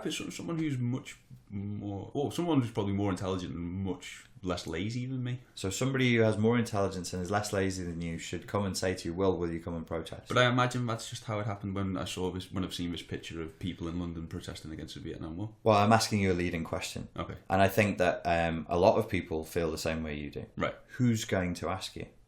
And where does the asking come from? Yeah. And what is the consequence? So in the Balkans now, still they have something. It's cafe culture. It's still go in the morning, meet your friends. If the weather helps, yeah, you can sit outside. You can drink their ridiculously strong gunpowder coffee, excellent, and smoke copious amounts, and discuss politics, ad nauseum, and you can be engaged. Yeah, nobody's doing that here. Nobody's doing that in America, especially not young people. There are young people over there. There are less. It's an interesting place to study, to learn from, and to learn what not to do, because the Balkans gives us plenty of lessons on that, and what to do. There is a degree of political engagement there that is impressive and inspiring. Okay. Not always right. It's not a perfect place by any stretch of the imagination, but just the simple political engagement and the capacity to think and to reason and to argue. Yeah. We don't sit around arguing about politics anymore. But those people you saw in the 60s, they did. They came from cafe culture. Right, okay. They came from a culture of political engagement where you didn't wait for somebody to come and tell you to do it. If you had a problem with the local council, you went down there and you threw paint on somebody, or you chucked an egg at them, or you just went and did it. But here's the other question. Because of corporatization and because of the way the world is going, who are you going to throw paint on? If you want to protest against the NHS right now, who's the king of the NHS? Are you telling me who's the VP? You mean the MD, CEO? Is that what you're trying to... Or are you just saying Parliament, Prime Minister? Who's the king? You don't know. And neither do I. No. Now, you're more engaged... But if I had to do a bit of research, could I find out quite easily? I don't know. Maybe. Yeah. But my point is, everything has become faceless. Yeah. So is it the VP? Is it the CEO? Is it his representation in Parliament? Who do I get mad at? Yeah. Everything is fucking faceless now, and that's why people are so furious about the. I personally think the Grenfell Tower is obviously what happened as a singularity, as an atrocity. Yeah. It's totally unacceptable. Yeah. But the depth of people's outrage is because it is symbolic of a systemic failing, which is there is no fucking accountability anymore. Yeah. I have a dreadful experience booking with these people for this service, for that service, or whatever it is. Who do I go to? Nobody. There's no unless you're talking about the guy who runs Ryanair, who ironically enough I can't remember his name, or Richard Branson, these one-off entrepreneurs, everything is faceless. And if I had a bad experience with Virgin Airlines and I started attacking Richard Branson for it, everybody would think I was a bloody whack job. I mean, it's not. Yeah. So my point is that the way we do not think of 1960s London, which is a good example that you gave, as being, my maths is bad, is that 57 years ago? 50 years ago. Yeah. Don't think of it as being 50 years ago, because time has now dilated. Yeah. We're in a time dilation phase. It may as well be 150 years ago. Right, okay. Because 1950s London and 1850s London have more in common with each other than 1950s London and 2017 London. Right, okay. Way more in common. Yeah. And if you go back another 100 years, more in common again. Right, okay. 1750 to 1850. Yeah. Like the advances. Exactly the same, yeah. People maybe had different slacks on and, better gunpowder, nicer tobacco and a bit more food. But there was really, so time is dilated. Everything is, and it's changing too much. It's changing too rapidly. You have this idea about the NHS. We don't want it to fall apart. We should be protesting. Where do we protest? Who do we protest against? What's the problem? Yeah. And it would be, I suspect if I put you on the spot, it would be hard for you to tell me what the problem is with the National Health Service of the UK in one sentence. Well, yeah, it probably would, but I did read a really interesting thing about, I can't remember which company this VP worked for, but he huge blue chip multinational company, and he, in his article, he sort of explained that he was on more than £2 million a year, but then he could quite, literally, but in very precise detail, explain how much money and how many efficiencies and how well he'd ran this huge blue chip company. Yeah. But what he said was, in actual fact, if the NHS had paid him half his wage that he was making for his blue chip company and no bonus, so paid him £1 million a year, he'd have gone and worked for them because he would have felt better about himself. Yeah. But the NHS would have never offered him more than 125 grand. Now, I don't know what the people at top earn, but I just thought it was a good, I don't know, is that an analogy? I don't know. But it just sounded interesting to me. I don't know. It depends on what point you're making. Are you saying that the VP of this blue chip company would have done a good job of running the NHS? Well, his argument was he would have done a very good job, but why should he give his excellent services away for £125,000? Not 2.2 million plus £1 billion bonus, share options, and all this sort of stuff. But like you say, then at least it would be someone that I could aim my disgruntlement at. Your disgruntlement. I don't even know if that's a word. Yeah. But yeah, disgruntlement. It would be with a system like that. It would. But would he have done a good job? And should they have been paying him? Do we know they're paying him that much? I don't know. It's a £1 million gamble to see, and how much power would they give him? Yeah. The problem with the NHS and with all government organisations, as I have had it explained to me, and I'm not an expert in this field, is that they tend to protect themselves. Right. They sort of function like a virus. So if you attack one bit of it, the virus fires back at another level. And what would need to happen is that he would go in there and fire a lot of fucking people. Right. That system that is called the NHS, in its worst levels, in its bureaucracy, is going to... the virus is going to group in such a way as to make sure that doesn't happen. Yeah. Because if it happens to you, it could happen to me. Yeah. So now we're going to form a Spartan shield wall and we're going to keep progress out because we're all going to lose our fucking jobs now.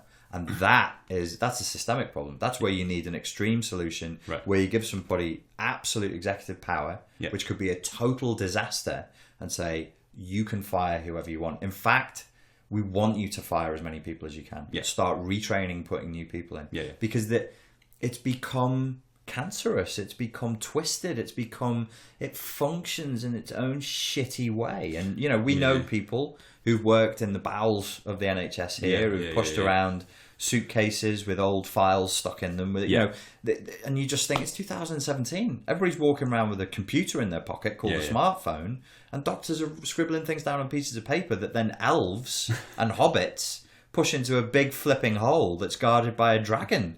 Are you fucking kidding me? It's insane. But it's a problem of this time. Listen, I just wanted to say about this whole 1950s thing, because you fired something in my head. Back in 1941, if I went into any pub around here or in Liverpool and I found a young man of 19 or 20 years old who wasn't fighting on the front lines, and I got hold of him and I said, "Do you know why we're at war, son?" Yeah. Do you think he would have been able to give me a reasonable answer? You genuinely don't know. I presume so. I suspect that everybody would have done. Yeah. Everybody is on their toes, gathered around the radio every night and talking and reading newspapers and talking about nothing else all day, every day, but the fact that we're at war. Yeah. I think your average lad in a pub, if I got 5 of them together, they probably, even if they're under say they're all 21, they probably would have been able to draw me a pretty accurate map of where the British forces were in the world. I suspect. Yeah. It would have been on their minds. 2017. We've all got a fucking smartphone in our pockets. Yeah. You can go to any pub you like. You can ask as many people as you like. You will not find a cogent answer to why we're in Afghanistan. And yet we are in Afghanistan. Yeah. And have been for 16 years now. Right. Okay. Do you know why we're in Afghanistan? No. Do you have a theory? I have. What a few.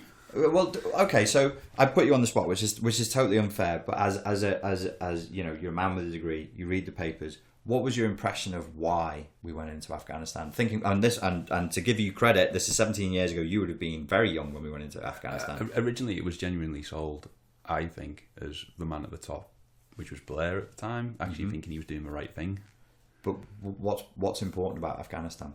Well, I understand reading around the subject, and I've done a great deal of reading around the subject, if I'm honest. But I know, there's a lot of heroin coming out of there, and I've read recently that it's tripled, doubled, quadrupled, whatever since the start of the war. Tony Blair wasn't saying we're doing this for the heroin. No, he wasn't. What was your impression of why we went to Afghanistan? Well, because of 9/11.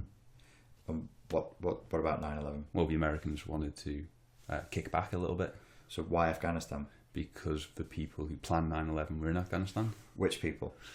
Al-Qaeda. Was it Al-Qaeda at the time? The name changes all the time, doesn't it? Which is, we'll just call it Bin Laden's group. His mates. Group. Him and his mates. Okay, so you get to Bin Laden. Yeah. Do you know that the FBI refused to put on the Bin... they have a most wanted list? Yeah. They refused to put 9/11 on Bin Laden's most list of reasons of crimes of what he was most wanted for. Right, okay. And when they were asked, why will you not put it there? They said, because there's no fucking evidence.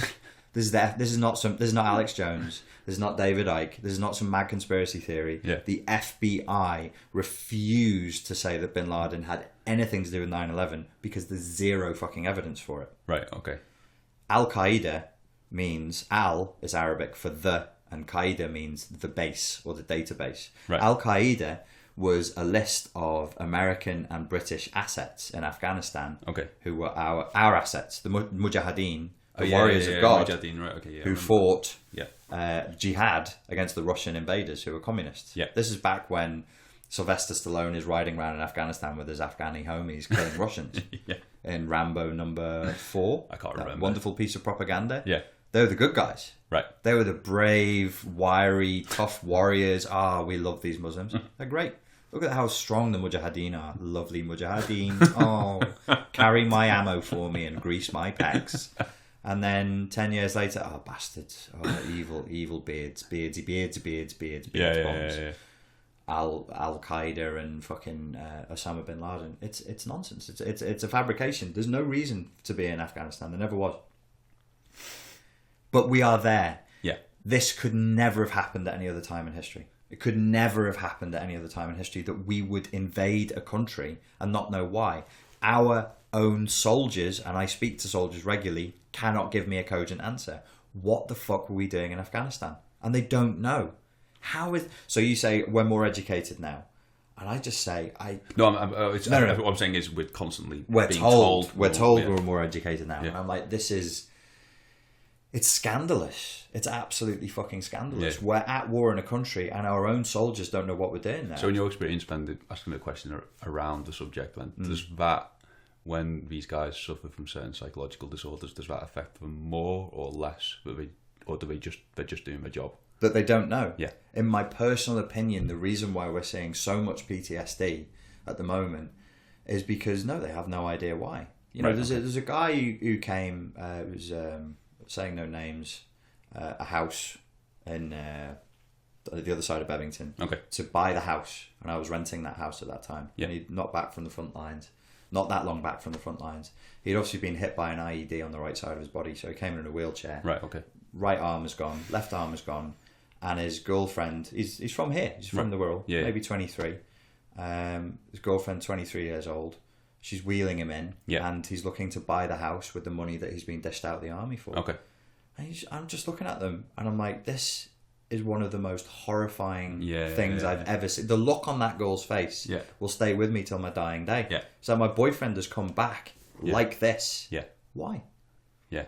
If you could say, because the Nazis were ready to land, and the dudes with the black hats with the skull and crossbones going, you'll torture everybody and do the nasty things to you. These comic book characters of evil who kill people en masse. Well, that's fine. You can have my arm and my leg. Yeah. But this is what? Something heroin. Something Afghanistan. Something. Question mark. He's called Bin Laden, and he's from an extremely rich Arab family called the Bin Ladens, who run a company called Bin Laden Construction. And guess what they do? They're the biggest fucking building construction company in the world. Did you know that? No. That's what the Bin Ladens are famous for. Not knocking the fuckers down. They build skyscrapers. Now, you don't know that, and nobody knows that. And I'm like, how? Yeah. The foul, perverted irony of all this is young Mr. Bin Laden. He's the wayward son of a family who have been friends with the Bushes for a long time, and their whole business is construction. Who do you think is rebuilding Iraq? Yeah, well, okay. Yeah, I can only imagine. Yeah. So this kind of thing goes hand in glove, and that's what bothers me, because I think you go back to 1960s. You mentioned 1960s London. That made me think about the 1940s, 1950s. So then I'm pointing my finger at myself now. So these people were less lazy and they read more and they discussed more. No, it's not that, Will. It's not laziness. It's there was a singularity of intent. We had a country and we were one nation, and we were not confused about who we were. And there were these dudes with black hats on who were invading everybody, as they had already done before. And they were being led by a guy who, you look at him speak for a minute and you're like, wow, he's really crazy. Yeah. And really angry. So there was no doubt in people's hearts. I don't think there was. Obviously, there were Nazi sympathisers like the royal family. No jokes. There's pictures of Queen Elizabeth actually doing Hitler salute when she was very, very young, of course. But because they're German, they're the Habsburgs. Yeah. So that we had Nazi sympathisers here, but they were a tiny minority, and they were nutters. Yeah. Most people were like, of course we need to fight these guys. Yeah. There's a singularity of information in terms of news. Mm-hmm. There's a singularity of information, and I'm not saying that it's better. Yeah. I'm saying it's different. Yeah. I'm saying it's different. It's not your laziness. I know one person of all the people I've met on all my travels, and his name is Niall Bowie. And he works for Russia Today. He's a freelance journalist, and he's the only person I will go to if I have an authentic question to do with politics and geography and history today. Yeah, because it's so complex. Right. Yeah. Well, yeah. I mean, it shouldn't be easy, though, should it? It shouldn't be easy. But why shouldn't we know? I mean, I think it's quite interesting what you're saying about the girlfriend and boy, or boy but man, coming back. Yeah. And he doesn't know why, and she doesn't know why. Oh, and I don't. That escalates with PTSD, I presume. Yeah, sorry, I never really finished that. Yeah, no, if you don't know why, and I think that was why Vietnam was heavily associated with PTSD. Right. Is because I don't think those boys came back feeling like, yeah, we did something awesome. That was necessary. Look at how many civilians we saved. Look at what a great job we did. Yeah. Similarly, was the whole saving America narrative? There wasn't the whole domino effect, and I think that was sold. I think that a lot of them knew it was bullshit, and they came back not to applause and flag waving, but to hippies telling them they were scumbags who killed innocent people in another country. I don't think our grandfathers and Grandpa Dick went into war going, I don't know what this is for. I think I'm just making some rich guy richer. Yeah, true. I think they went into war saying, I may die today, chaps, but I know that I die for a fucking reason. Yeah, for a cause. The devil's at the door. We've got. It's certainly not like that now. We know that the PTSD is worse under these circumstances because of Vietnam is a good example. And what happened after the Yugoslavian wars, where British soldiers came back and some of them killed themselves. Right. Because they didn't do the right thing, because they were not allowed to do the right thing. And they let civilians, because they were told to observe, they let civilians be killed en masse. And it was too painful for them to live with. Yeah. A soldier is just a normal human. Conduit, isn't it, as well? A normal human being who's had some training, been given a uniform. The training isn't long. It's not like it's 6 years of your life. It's less than a year. Yeah. Bang a uniform on him, give him a gun, give him a job, goes out with his team, and off he goes. I did read another obviously it could be complete bullshit, but interesting thing about World War II and Vietnam, and they were talking about the amount of people that killed themselves after they came back from Vietnam. Mm-hmm. And again, the article was sort of saying there was a mass increase in PTSD compared to World War II. Yeah. But what they were saying is that the training, by the time we get to Vietnam, the training is so good that you will see the colour of the other army shoot them dead. Right. And you do that almost on muscle memory, I presume. Yeah, yeah. But in World War II, because the training was so poor, it's something like, I can't remember what the article said, but it's something like actually only 10% of each army did 90% of the killing. It's a lie. It's a lie. Yeah. So these people who wouldn't have necessarily done any of the killing did do a lot of the killing in Vietnam, and that's why the PTSD was so increased. Whether that's any truth in that or anything. It's bullshit. It's total bullshit. The guy, I wish I could remember his name. I can't. His name is Grossman. He's an American guy called Grossman, and he's a fucking liar. He wrote a book. He's a piece of shit. He wrote a book called Killology. Yeah. And he got quite famous, and he fabricated all of his fucking results, this piece of shit. Because now people still believe that. They believe that it fit in with personality disorder. So what did he say? He said, based on the research that he did, and most of his research was not actually done about World War II. It was done about the Civil War in America. Right, okay. And he said they did this based on how many muskets were not fired. Mm-hmm. They were loaded, and they were recovered, and they were in battles, and they were not fired. And they basically said a huge number of men in battle don't fire their weapons, and when they do, they fire away from the enemy. Yeah. And then he took his fucking nonsense even further and said, I think 10% of only 10% of people actually do the killing. And then a bunch of other nitwits heard that, didn't read his research properly and critique it, because nobody knows how to fucking read research anymore, and nobody can be asked because it's got long words in it and references that you don't want to go through, and it'll give you a bit of a fucking headache, the lazy twats. So they ran with it. And this was huge in the martial arts and combatives community for years. So I would have to argue with people over and over again. Very well-educated men with military backgrounds. You know, I used to do some work with the air marshals, and I'd be like, guys, what you're saying is a lie. This guy is lying. He's a liar, and that's not a conspiracy theory. That's proven. He's had to withdraw a lot of material, and he had loads of funding withdrawn because he's a fucking liar. He just made it up. The idea that men in battle won't kill other men is patently false. You only have to go out in a town on a Saturday night to see what violence is really inside of people. Yeah. There's no way, if you think you're about to be killed, that you're not going to shoot to kill. Right. That's the PTSD.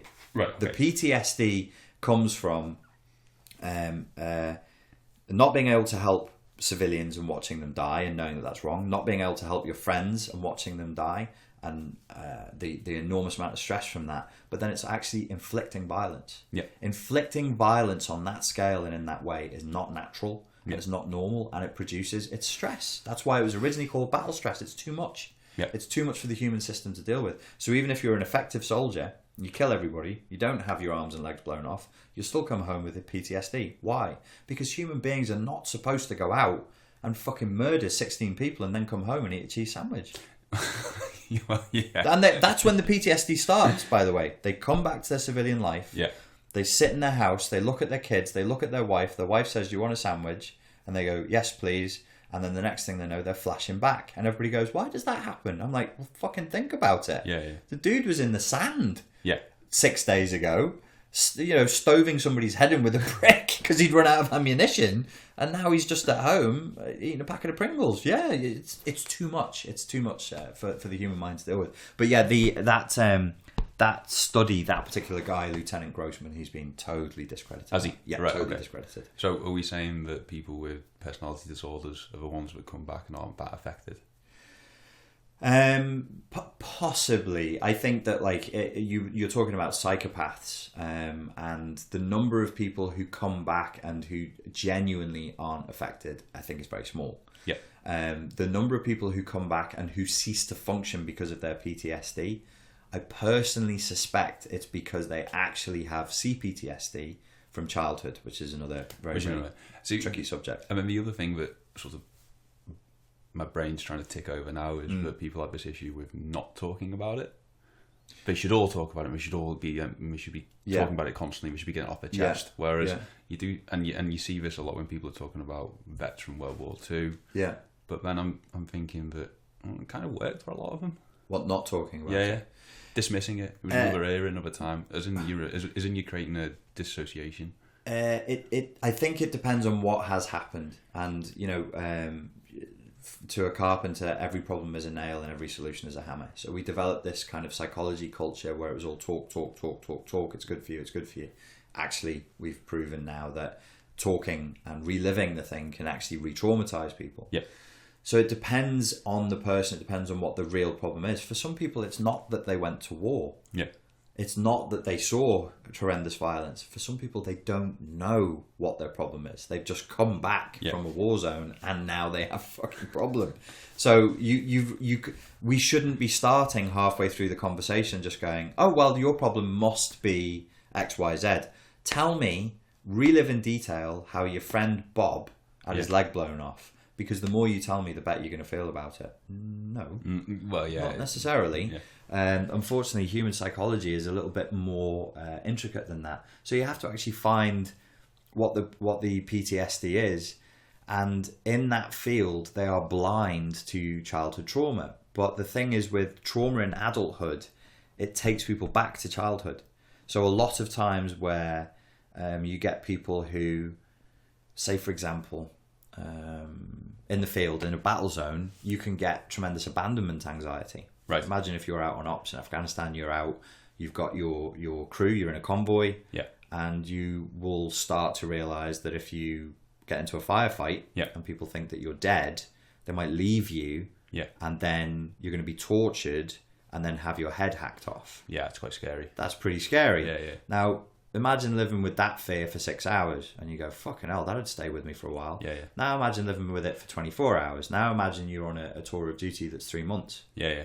You're living with that. It never happens. And maybe you never even fire a shot. Yeah. But you go on convoy and what are you doing today? Well, today I'm going to go on this convoy and I may get left behind. My chest is getting tight. You're feeling it. Okay, so you're already feeling like I'm hypnotizing you into feeling the anxiety of what could go wrong. It produces abandonment anxiety. Abandonment anxiety is what a child feels when he thinks the parents are going to leave him behind to an infinite and unnamed danger. Yeah. So we could be in war zones. We can be triggering people into other psychological problems. Yep. And psychological problems are a lot more common than people like to let on. But the thing is not necessarily to have 20 lads in a circle telling their war stories. I don't think that necessarily will heal. It does help some people and it doesn't help others. So this is where they're up to. They're like, oh, for fuck's sake, why is it helping some and not others? What's wrong with these others? Are they malingerers? So what is, I can't think of a word right now, but is it the psychologist having to have their way of fixing people work? Yeah, you'll get a lot of affirmation bias. You'll get an unwillingness to step into the other person's reality. I always step into that individual's reality and try not to assume too much. You have to assume some things because you need to have an almost psychic ability to know what the client wants. But I don't want to assume too much. So if I have a soldier in front of me, I'm not going to assume that he votes to the right and that he likes boxing and killing people. Yeah. Because I don't know that until he tells me. Yeah. Or there was a time I was working with a guy who's ex-military and he was targeting by niche in America. And he was like, I found an amazing niche. It's black Republicans who are ex-military, who are conspiracy theorists. And that's my niche. That's how I'm doing my internet. And I was like, wow, that is dialed in. And he gave another, he was like, their salary is from here to here. Yeah. They listen to Alex Jones this much time a week. They listen to this conspiracy theorist. They have this many guns in their house. And he knew the client that well. Sometimes it's useful, but then it can really disrupt the other person's process. I mean, I think one of the stories you told me was the most interesting thing I heard was when you were telling me about the guy you were working with who'd come back from Iraq. I think it was PTSD, but it might not have been PTSD. And he would run for 10 miles, I think you said, with a backpack just to be able to sleep for half an hour. Was it an hour? Or his problem, he was attached with the special air services. I think he was in signals, and it was actually Yugoslavia. He had been to Iraq, but his PTSD went back to Yugoslavia.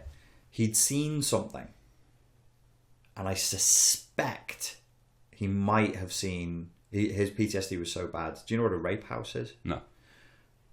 let's hope you live the rest of your life never knowing. The things got very, very bad in the Balkan Wars, and it's not really reported. And I'm not going to bring it up here, but imagine just the depths of depravity of the worst horror films you've ever seen. Yeah.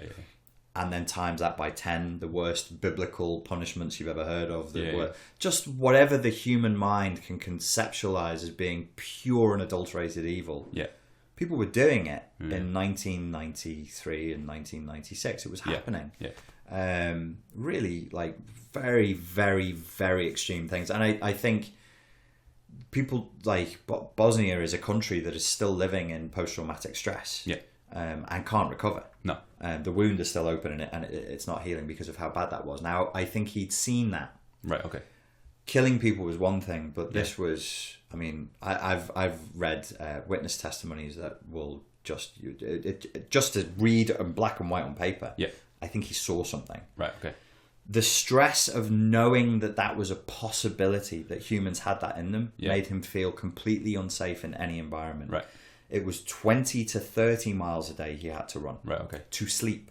Yeah. They gave him the strongest drugs they could in the hospital, and his doctor told him, "You're defying medical science. Right. We've given you enough sedatives to knock a bull out, and you're walking around having a panic attack." Like, his adrenaline was firing, and they basically said to him, "If your adrenaline keeps firing this hard, you're going to die. Right, okay. You can't live like this." Yeah. And unfortunately, we're going back like 10 years ago. This is when I was running Street Fight Secrets, and I just said to him, "Dude, I've never dealt with this. I don't know what to do with you. I don't know really how." He was never a paying client. Right, I just would speak to him, and he was like, "I just feel happier talking to you than to these doctors and these, the psychiatrists, because they don't have the same way of thinking I do, but I think that you do." And I'm like, "Okay, do you want to talk about what happened?" And he was like, "No, I just want to talk." Right, okay. So he would just chat, and we would just chat, and he said that made him feel better. Unfortunately, I lost contact with him. I don't know whether he got better or not, but it made me appreciate. You're right. It's an interesting story. The power of trauma, and like, if your body gets switched on to that point, imagine what you would have to see to just feel like nothing and nobody is safe. Yeah. It would be like some horrendous zombie demon movie where you're like inside of every nice little old cashier at the local supermarket who's selling me my milk is a torturing rapist. Yeah. You would just, and I think that's what he was living. He was living this, he had this traumatic experience that was so bad that it had made him feel like the world was completely unsafe. The other possibility is that he had been captured and tortured himself. Right, okay. Which so both are quite plausible for whatever he was. Well, we weren't supposed to be there in certain capacities, but I do know that some special for. I know of a guy. Secondhand information. Secondhand information, and something very, very, very. He was very badly treated. Not the same guy, a different guy. Enough to say that Yugoslavia got very, very, very bad. Yeah, it got really very, very extreme. There are historical reasons for that. This is a place where back in World War II, when the Croatians were working for Hitler, the Stasi, they had concentration camps. Right. And what they were doing to people in the concentration camps, the Nazis complained about. They said, you're way out of line. Right. You're too cruel. There is no need for this level of torture. Yeah. That's the Nazis. The Nazis were like, you guys need to chill. This is not okay. They were writing letters of complaint up the line saying, we've got to stop these guys. It was, and again, people. But it's so strange to me psychologically to think about that, because I do think about average Germans that had no choice but to join the army, be sent to concentration camps and be told to do some terrible things, or you will be, something terrible will happen to you. And you think the majority of those people must have had some type of psychological disorder after it. But then you read about, so the example you gave then, so how many of those people were actually doing it and actually just fancied and wanted to do whatever they were doing, and how many of the people were actually being forced to by these people who actually just fancied doing it, and how much would that have fucked those people up who didn't want to do it? There's, I think that Germany became a nation similar to not just Bosnia. I mean, the whole of Yugoslavia lives in a state of post-traumatic stress, which is why it struggles. But Germany did live in a state of post-traumatic stress as well for decades after the war. There would have been a lot of people who didn't want to do what they wanted to do. I don't know how much people were being forced at gunpoint to do things, but we do know there are examples of it. We know that it was an extremely psychopathic culture. Yeah. Where, did you ever hear about the White Rose Society? No. So this young girl, she's only 18 years old. Her father was a political lecturer. She's a good German girl. She's a pretty, blonde, Aryan, super being German girl.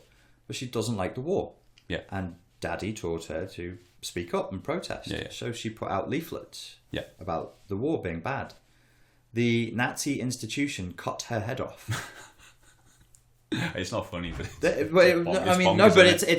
it's so extreme to think about it. You can't help but sort of laugh with exasperation. This is what they did to their own people in house. You know, you cannot speak out against the fury. You cannot speak out against the war effort. Now, they didn't cut her head off, in some grotesque, sawing through it with a bread knife way. They used guillotine. It was a guillotine with a curtain that they had for her, so she would never see it. She never saw the guillotine. But it's intense. I mean, she's 19 years old. She wrote this really moving poem that I can't remember right now that basically says, today it's snowing and now I have to go and die. And then they took her from the room where she was in, where they were treating her kindly because she was a young girl who was frightened. And they said, now come, Fraulein, into another room. We are all adults and we are people, we are doctors, we have degrees. And today on the menu, I've got a lunch meeting, but before I do that, I'm going to cut your head off. And we let everyone know. And the reason, just to be clear here, the reason, Fraulein, I'm going to cut your head off is because you put out some leaflets that we didn't like, the words you wrote on them. And you just think, what the fuck? Are you kidding me? So it was a very, to use the coordinates that we have today to say, like, what was going on there? How did we get to that place? It was a very psychopathic culture. And I'm not saying German people are psychopathic. I'm saying where it got to was very, very sick.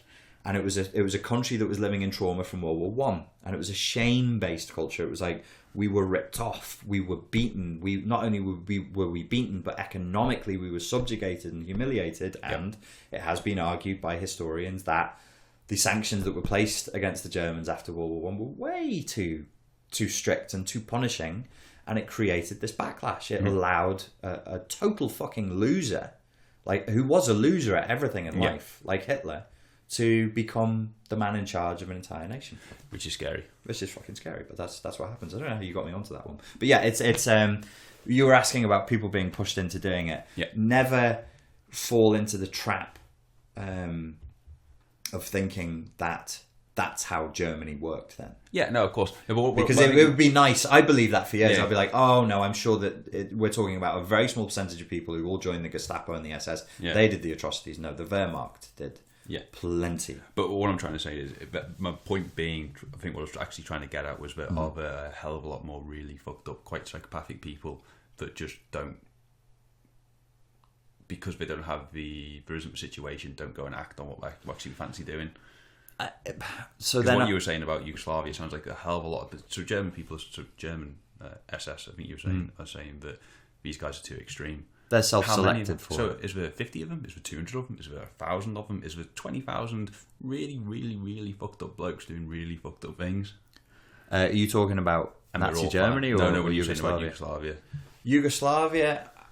And you're thinking, how is there such a high percentage of the population? Is it just because the circumstances allowed these people to exist and it doesn't do anything to their brain? Or is there actually 10 people they're forcing all the rest of the other people to do these awful things? And I don't think there was an awful lot of forcing going on. I think that if you actually look deeply into the history of these wars and get away from the narrative, the mainstream narrative of what happened, because I think the narrative that we've been fed about World War II is a bit childish and not very helpful and makes us look a certain way. It's nice to think that we're the heroes. It's nice to think that we're the good guys and that the Nazis were all the way evil and we were all the way good. Well, historically, that's not really what happened. Yeah, it's not as straightforward as that. And similarly in Yugoslavia, where they're good guys and bad guys, yes, you can absolutely draw that distinction. But I think what's more frightening is we are talking about, especially in Germany, this is neighbour versus neighbour. Yeah. The Jews were Germans. Yeah. Yes, they were Jews, but they were fucking Germans. They were as German as you like. Yeah. And similarly in Yugoslavia, I mean, we're talking about families ripped apart because Orthodox Serbs and Catholic Croatians and Muslim Bosnians had intermarried. Yeah. And there were also Christian Bosnians, and there were also Bosnians who were, in fact, Serbian nationals who had Serbian passport. And you're like, how do you even know who to be mad at, to kill? How do you?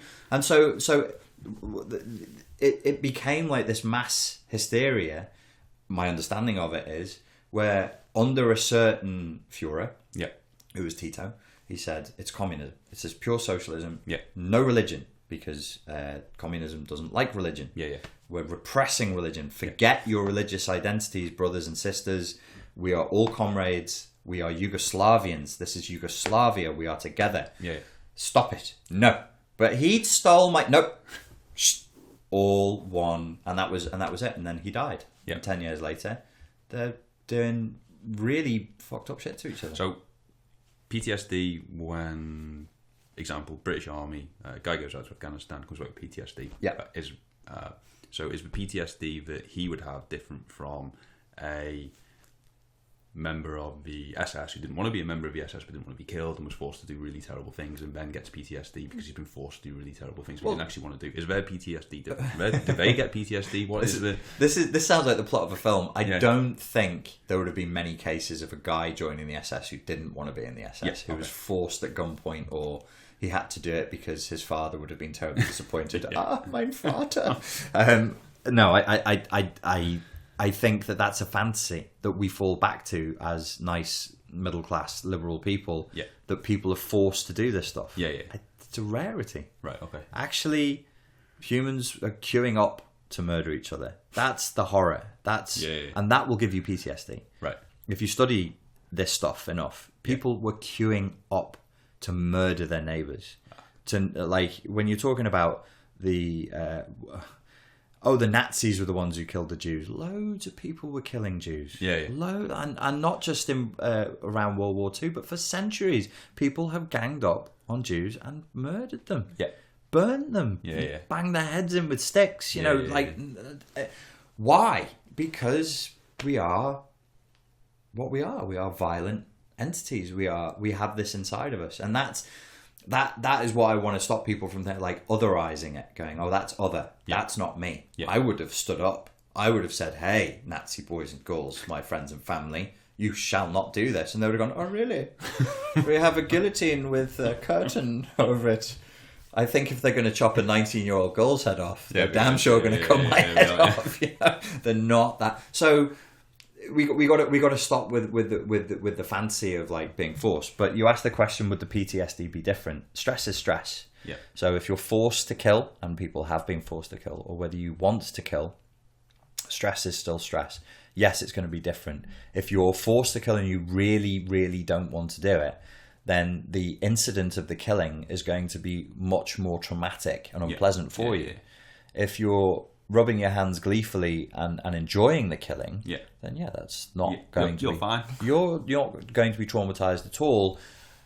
However, we do know of cases where people are traumatized and they don't realize it. One of the... and this is pretty gross, this podcast, pretty bloody. One of the... it was actually Sam Vaknin who taught me about this. One of Stalin's guys who killed the enemies of the state.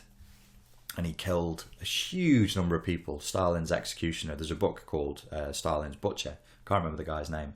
Something like 500 or 600 people. Himself. Went to work in a butcher's apron, and people were shoved into a room, 20 people at a time, and then he just, in a tired, bored way, waiting for his lunch, looking at the clock, just went through all these people. And he believed he'd done the right thing, and he was an extremist. Now, he did eventually end up putting a bullet in his own head. Right. can I know from where I'm sat in history now without speaking to him why he did that? Yeah. No, I can't, but I do think if you're capable of doing that in the first place, you're probably mentally ill. Yeah. And full of stress. So stress is not a particularly well understood concept. Stress just means that, if you put stress on the wings of an airplane, you're applying pressure. Now, if the stress is within a certain range and it's what the wings of the airplane can tolerate, then everything's going to be fine. Similarly with a human being, a certain amount of pressure is good. It's healthy. You go for a run, that makes you fitter. That's stress. Yeah. Even if it feels good, it's still stress. Yeah. It's when it gets too much that the system starts to break down and the personality starts to break down. And everyone puts bullets in their heads. And then everybody ends up putting a bullet in their own head. The one of the points about PTSD that ties in with personality disorders is there is research coming out of America that suggests that people who have long-term PTSD, war veterans, can develop borderline personality disorder, which is similar to narcissism, as a direct result of their PTSD. Wow. But I will not give you a breakdown now as to how that functions because people's brains will be bursting at this point. We should probably wrap this soon. Is there? I like that. I think that's good. Was there any other questions? No. I was gonna ask a million questions but written down, but I think probably it's just better to pick one subject area and then just kind of let you run. Yeah. I'm going to suggest something. There's this thing on the internet. It's like this fake Latin motto, reductio ad Hitlerum, which is it's like a rule that says every discussion will eventually go back to Hitler. Yeah. And apparently in Congress every month the name Hitler is used more than 200 times. Right, really? Okay. So what I'm going to try and do after every podcast other than this one is never mention Hitler ever again. Yeah, fair dues. Because it's actually quite hard not to, especially when you start discussing war and evil, like the nature of evil. Yeah. We always go back to, well, what about Hitler and those freaking Nazis? Dudes. Yeah, what happened there? So I'm going to try and avoid it if I can. Right, so are we done for this podcast? Yeah, that's cool. Yeah. Awesome. All right, thanks for listening.